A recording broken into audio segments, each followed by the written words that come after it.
In this video, we're going to break down some of the most important productions from the early house era. And we're, for example, going to dive into this one.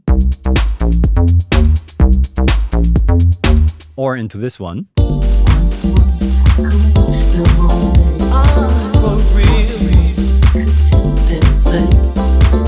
Of course, we have to dive into this one. And we're even going to check out this one. As most of you probably already know, the term house music originated in some underground clubs in Chicago, but by now it has been used for so many different things and has been split into so many different subgenres that you might wonder, okay, what exactly is Chicago house, for example, and why does just this one subgenre seem to include such a vast variety of different types of sounds? Well, to get some answers, we have to go back to where it all began. So buckle up and get ready, because this one is going to be intense. But if you want to follow along a little bit more easily, you should probably check out my brand new Chicago House Essentials sample pack over on my website, olienshouse.com. But now, let's jump right in.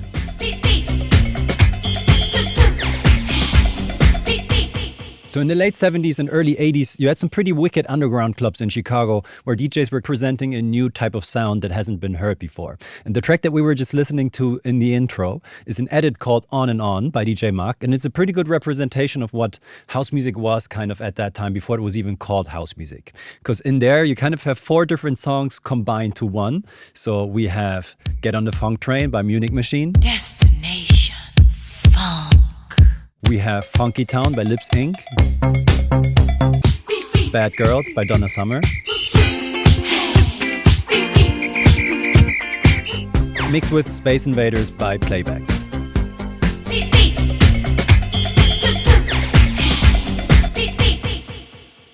On the one hand, you kind of have the sound representing the community that was partying there, which were mainly Black and Latinos from the LGBTQ community. So they, of course, really like disco, funk, soul, gospel, this type of thing. But you also had quite an influence coming in the form of electronic music from Europe. For example, from bands like Kraftwerk, or from Italian producer Giorgio Moroder, who is, for example, well known for his track Chase from the Midnight Express soundtrack. But Moroder also produced quite a bit with American artists. So, for example, he produced I Feel Love with Donna Summer. And if you take a closer look at the list that we were just talking about, 2 of the 4 tracks in this edit were actually produced by Moroder. So you kind of had these DJs mixing all these different records together, picking different parts of the tracks that they liked in their community, but mixed it in a way that everything was a bit more dance floor and club compatible. And one of the most important figures in this context would probably be Frankie Knuckles, who's often considered to be the godfather of house music. And in 1977, he actually moved from New York to Chicago to start a residency in a club called The Warehouse. And the sound he was playing there was so unique and got more and more popular over time that he was also recording his sets and his performances onto little cassettes. Those cassettes would go around to thousands of people because people would make copies of copies of copies of copies. You hear a Frankie Knuckles remix and you know it's Frankie Knuckles. That style of DJing spread throughout the city because of those tapes. And you can listen to some of these cassettes up until this day if you check out over on SoundCloud or on YouTube.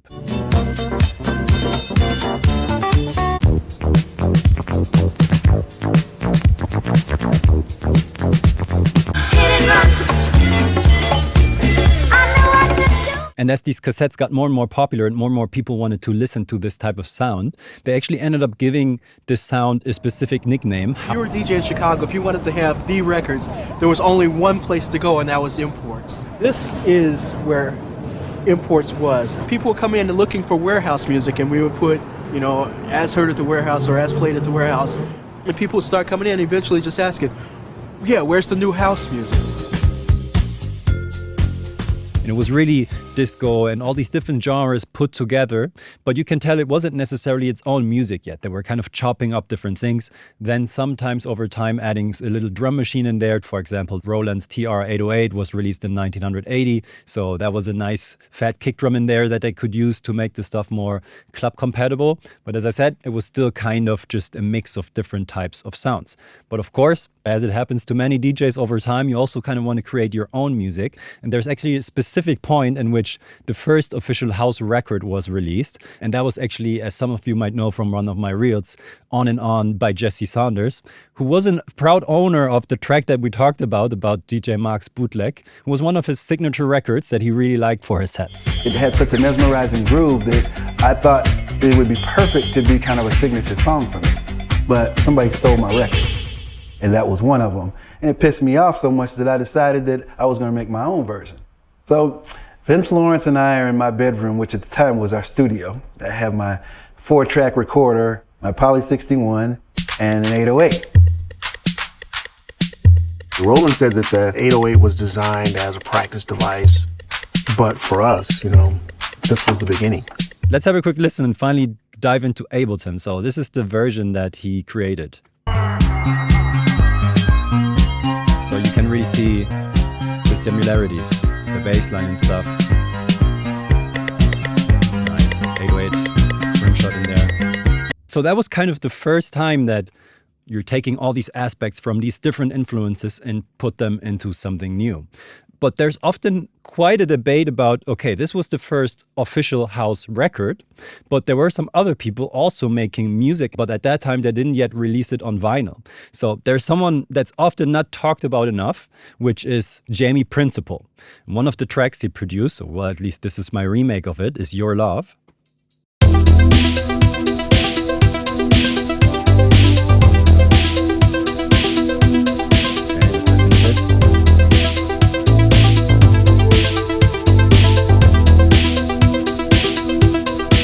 So he created this track on his own in his bedroom. There was also vocals on there. And Frankie Knuckles got a hold of this cassette.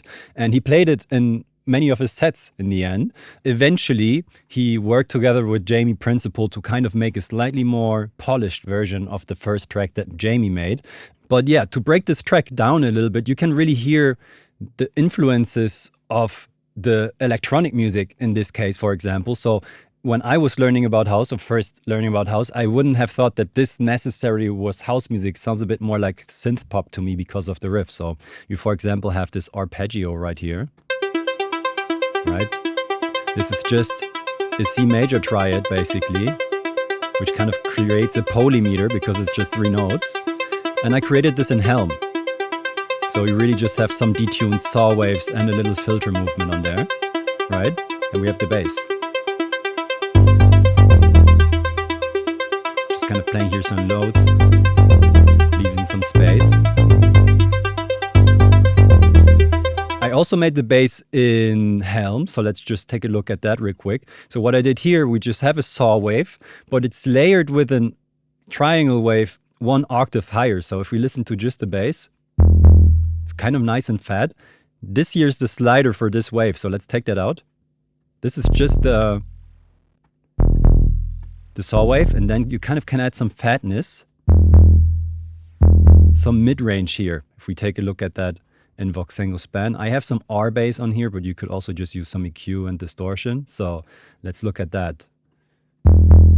So this right here, kind of this fatness around 80 Hertz. Now it's not here. Now it's here. And it works so well with a triangle wave because a triangle wave doesn't have that many harmonics going up. So, for example, if you just look at the triangle, you can see, okay, it's kind of taking down here. If we just take the saw wave, for example, you can see many, many overtones going for a long time. So if you want to make something a bit more fat or add some mid-range to your sounds, you might sometimes want to use this triangle wave because it kind of adds fatness without having too much sharpness on top. But anyway, let's keep going. So then we also have a pad in here. Also made it in Helm. I'm using the synthesizer because it's free, right? So we once again just have some saw waves. They're being detuned. Some chorus on here, free chorus from Tal. And notes-wise, these are just like perfect fourth playing apart. So it's not even triad. Kind of makes it sound like airy and light in a way. So for example, here we have the B and E together. Let's put that in context with just the synth sounds.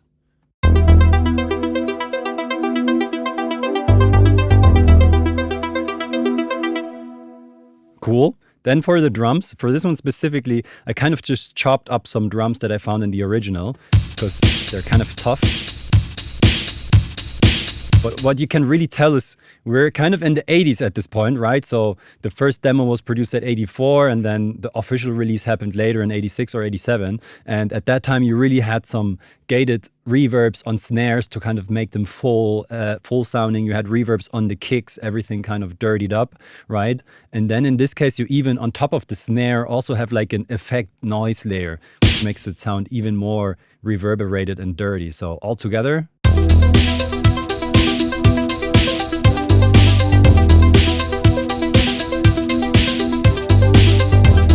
around this time, he also made other cool tracks, so let's kind of keep going. We're still in a really early house era. Let's actually give a quick listen to the original. That's Baby Wants to Ride, also written in 84.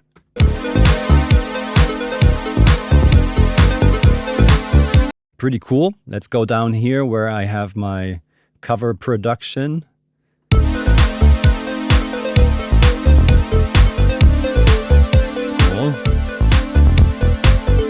So what I wanted to add here, you can tell that already starting out, house music is kind of diverse. You can have different influences, and that's because it was kind of derived from many different types of sounds, like funk and disco and all these things that I already talked about, who themselves also have many different vibes and many different flavors and styles and rhythms. I feel like the drums, for example, kind of have more of a head bumping kind of style, right? Then the bass line.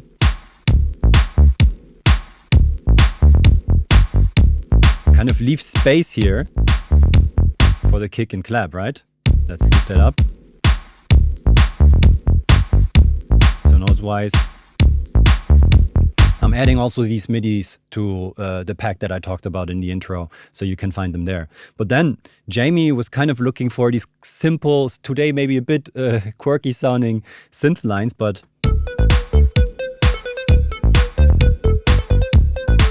just with the Juno.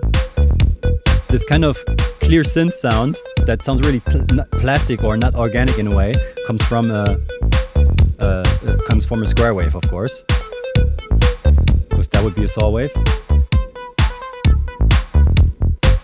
One of the cool things in the Juno is you have the pulse width, right? You can kind of switch it up really easily. So since Jamie was more writing music from a slightly more songwriter and poetic perspective, he also added like sounds into his productions, which kind of reflected that. So one of the cool things in this track is this pad right here.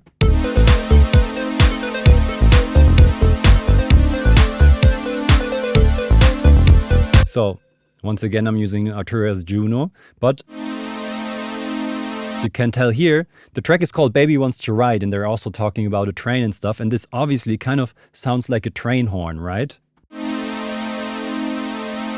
And one of the reasons why this sounds so cool and kind of edgy, a bit detuned, is because instead of just using a normal triad, like a normal major or minor triad, you actually have a diminished chord right here. So you have A diminished, which you can see in both cases, 1, 2, 3, 1, 2, 3, 3 halftones. A minor would be this, for example, or a major would be this, but we have the diminished chord. Sounds like a train horn, right? And in context.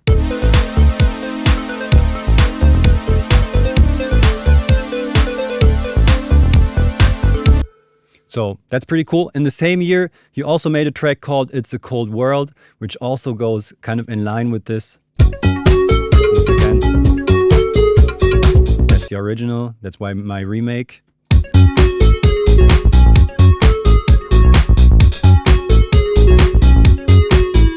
So here, the only thing that's a bit different from the setup is that you also have this second synth layer. But I find the bass line, which is the same sound as before, pretty wicked. I made this in Diva.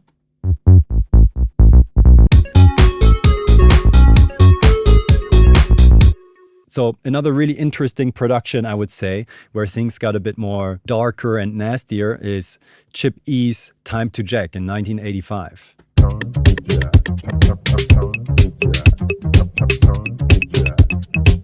pretty cool. Let's check out my remake of that.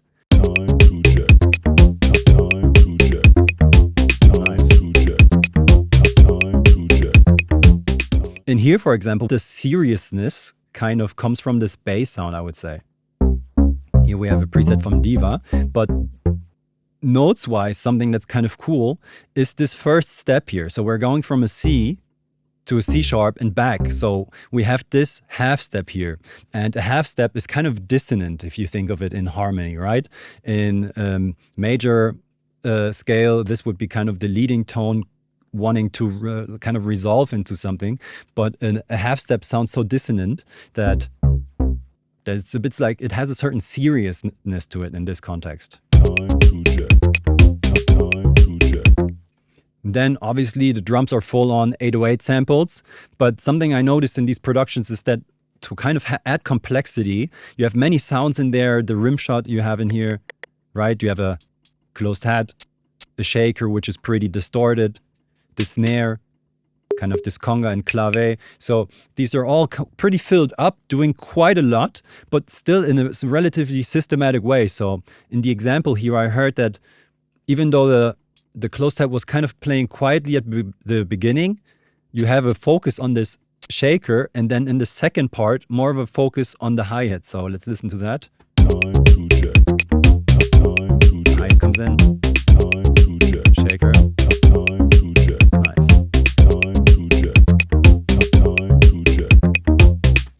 So once this type of vibe also got really popular, more and more tracks like this started popping up. So let's jump to 1986, No Way Back by Adonis, the original right here. Cool, my remake. Let's go down here, we got it. Really cool bass sound, once again used Helm. And kind of as we had it with the triangle wave being mixed with the saw wave, in here you have a square wave on the bottom and then a saw wave on top. And this kind of gives you the option to think about, okay, how do I want my sound to be? This would be just the square wave. Already sounds kind of cool with some reverb on there. And then this is a certain fatness that comes in this octave higher with the saw wave. Just the top saw wave. But just like this, sounds a bit overpowered, but it's really cool to kind of layer them a bit. So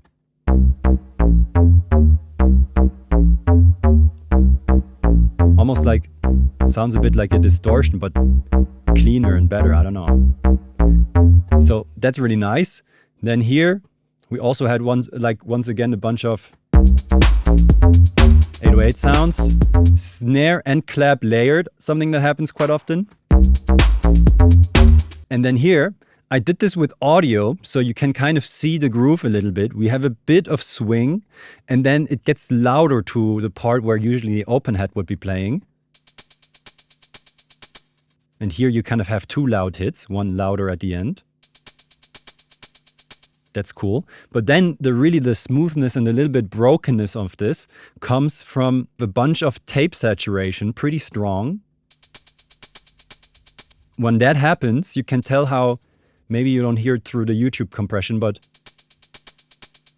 you're adding quite a lot of mid-range. So this is kind of like this. Can you hear how the mid-range comes in? Gets like a little shaker layer to it, and that's kind of cool. And then I just added this echo effect. So what that basically does, it replicates it so many times, and I switched up the timing to make it slightly inaccurate. So you kind of have these different copies of the hi-hat layering on top of each other in phasing, and it kind of takes away this awkward pokiness. So let's listen to that. This is clean. And then the delay. Just blend in a little bit, and if you delay right and left a little bit, you get a bit of a stereo effect as well. So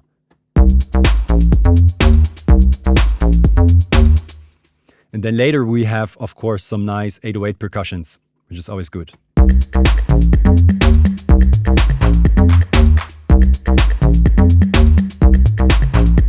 Then also obviously classic,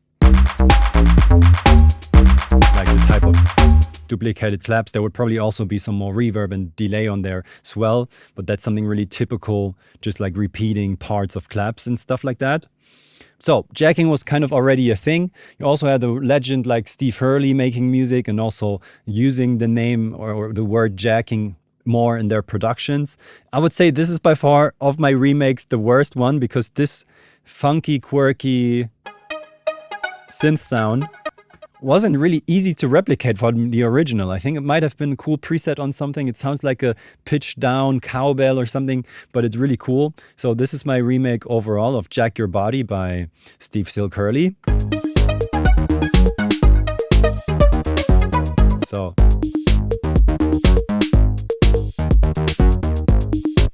and I added this to the video because I thought, okay, it's kind of cool to, first of all, to see that they're still mainly using 808 type of drums. Before, in the case of Jammy Principle, was also quite a lot of Lindrum drums, still like these short, fat, slightly acoustic sounding kicks. But here you have pretty much straight 808s and with the kick. I really like how it's almost a bit, not random necessarily, but it's not this constant open hi-hat pattern where you just have booch, booch, booch. You kind of have this kind of almost like a polymeter or like a changing rhythm.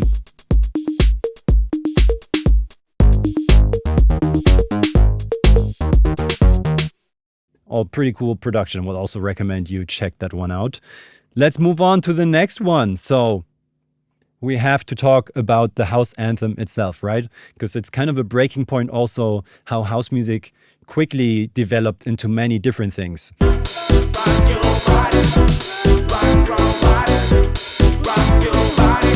Just real quick up front, the vocals right here. In the full-length version, there are some parts where you can also find just the piano or just the a cappella. So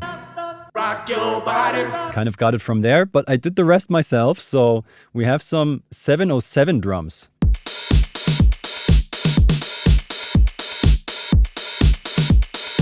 And the snare of the 707 is really nice and powerful. And if you have it playing quite a few times, that's nice. Then kind of a nice and fat kick right here. Then 707 open head. And this tambourine, kind of these two combined, add some cool vibe. So then we just have the basic bass line coming from the M1 in this case.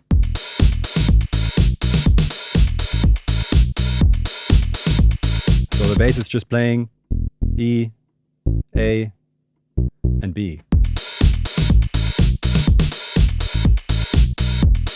Let's go to the piano, right? So we have the grand piano here.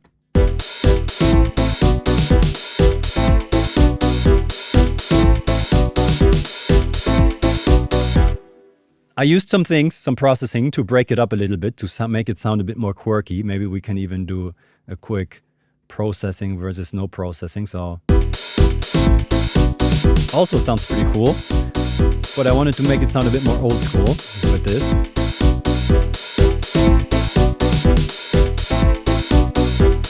So basically, I'm creating some different choruses. I'm using some live tools here. This is, once again, the chorus by Tal.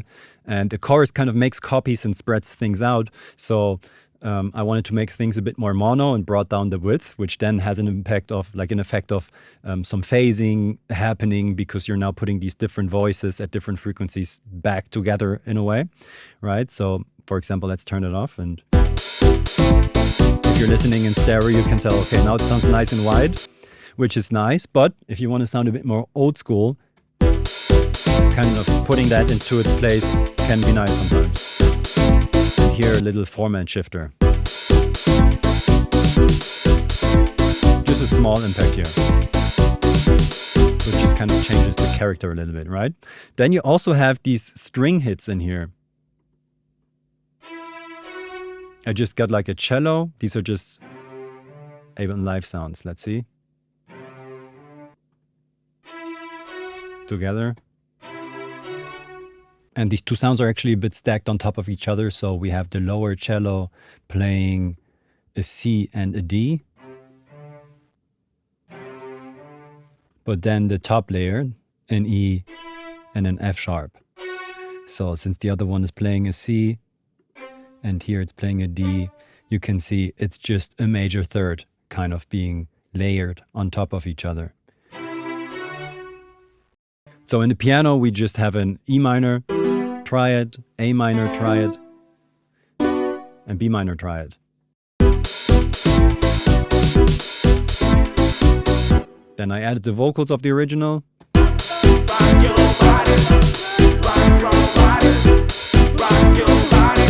cool. Keeping things going and talking about how different sounds evolved over time, we should also talk about the godfather of deep house, called Mr. Fingers, aka Larry Heard. He also came up pretty early with some pretty cool sounds which kind of differed from the rest. So let's check out this one right here, Mystery of Love.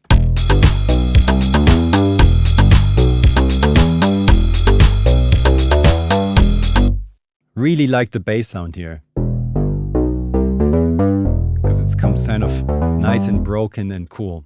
And I created this in Diva, and once again we have like a pulse wave here mixed with a saw wave, but then actually a 12 dB filter slope. So like this, sounds just a bit too closed up, but opening it up quite a bit more kind of gives it this melodicness to it, right?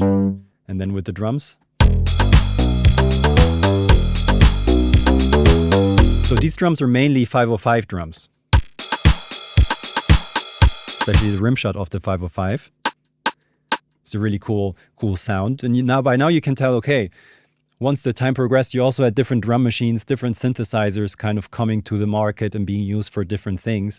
And yeah, this 505 has a specific character. But then this open ride, which to me sounded like a ride from a 707, which is also a drum machine by Roland, of course. Kind of using that as an open hi-hat, it creates this really... just keeps everything kind of full in the hi-hat, kind of nice. That's pretty cool. Another track by him, Can You Feel It? Absolutely legendary track.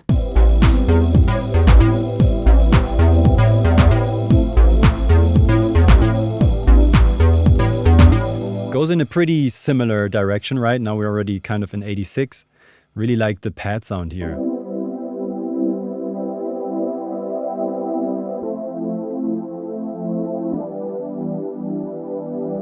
Really nice and simple progression, but sounds really smooth. So we have the inversion of the C major 7, kind of an F major 7, and then an E minor 7. Really nice for the bass. Once again, have a little preset down here. And I really like these like quirky sounding mid-rangey basses and how he produced to kind of put them into the foreground of things. So really cool music. And what I also noticed about this is really slow compared to other tracks. So this is at 114 BPM. Then we had anything between like 130 from Jamie Principle in some tracks, and then 123, which is often like a sweet spot for house music. But we have one last track in here, which in my opinion is a pretty cool finishing point to kind of round things up and explain in which direction house was going and how it was really like a community and culture that was also spreading and including and involving more people and working together. So we have a track called Tears by Frankie Knuckles, presenting Satoshi Tomiie, who was a DJ from Japan, and vocals by Robert Owens. So let's have a listen.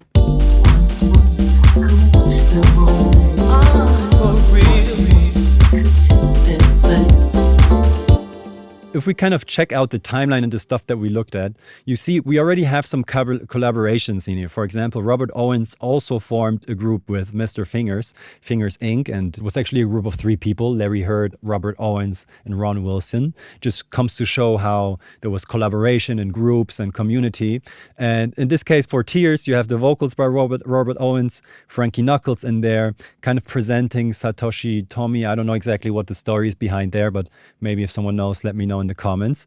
And once again, we kind of have a Lindrum type of kick, right? But now we actually have an FM bass in here. So I created this with Operator. Before we mainly had like subtractive synthesis, right? But now you also had some FM coming in here, and also a piano, which comes from the M1 here. It just looked for like a cheesy 80s piano.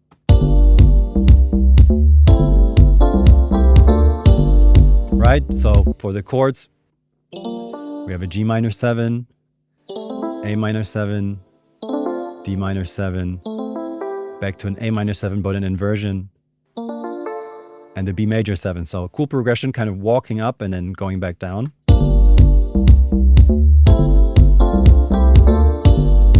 Right? I liked how they created a conga layer in here, which is just one conga sound, but with some delays they spread it out and had it turn into like a little conga groove. Just kind of in the background.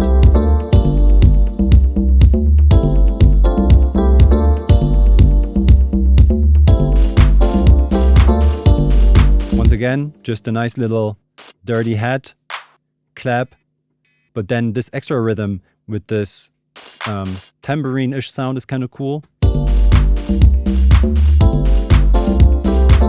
Because it's kind of a soft and nice production, and if you had like a snare in there doing pam, pam, pam, it would be a bit too much. So here instead you just have the adding the same rhythm often the snare would add, so kind of the offbeat here.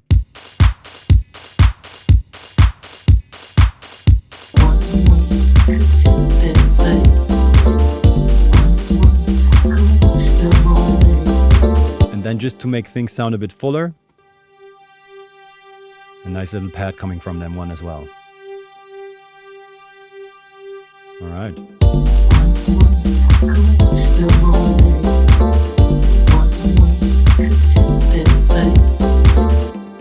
All right, I guess this was quite a lot to take in and lots of talking from me in between as well, but I really feel like to properly talk about house music and how it developed, you also have to talk at least a little bit of the history and the circumstances around it.